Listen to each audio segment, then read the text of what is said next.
خلينا نصور شيء غير الفيديو. الو سلام عليكم. معود اسمع التحشيش. معود راح بلمك وصل. يلا الو سلام عليكم. الله يساعدك عم ابو رزاق، شلون اخوي المقام بحياتك؟ عيدك مبارك، يومك سعيدك، نعم وانت بخير.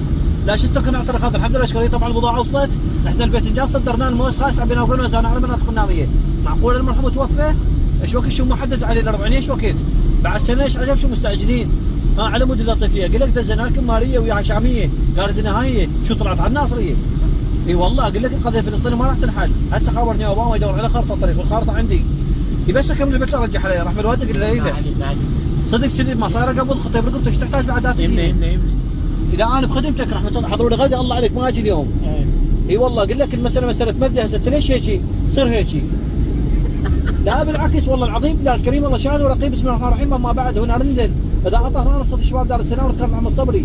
اي اكو ضربات قويه عنيفه صارت لنا فاتحه كلش قويه في بيت لحم في بيت عظم في بيت شحم ما بلبس في بيت تشريب هنالك سوق جيد.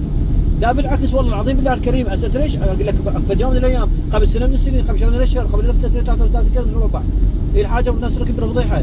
المشير عمرو اللبان راد متكرر رحمه الصبري تحيات بقلها للاهل رحمه الله عليه. ايش في همك؟ صارت جلطه الحمد لله وشكر اله الحمد. عمي هاي راد فرحه والله العظيم شكرا سوي العزيمه. اي بس دراك علي علورة رحمه الوالده. ايش فيك قران صاحبك؟ يلا اجيكم اليوم اجيب القران خلينا نقراها العديله. يلا ما يخالف يلا ادعي لها رحمه الوالده. يلا خلي الله يسهل لي. يلا خدمتك انت منو؟ يا ولي العفو عني رقم غلط. يلا اخوي العفو انا اسف والله اعتذر.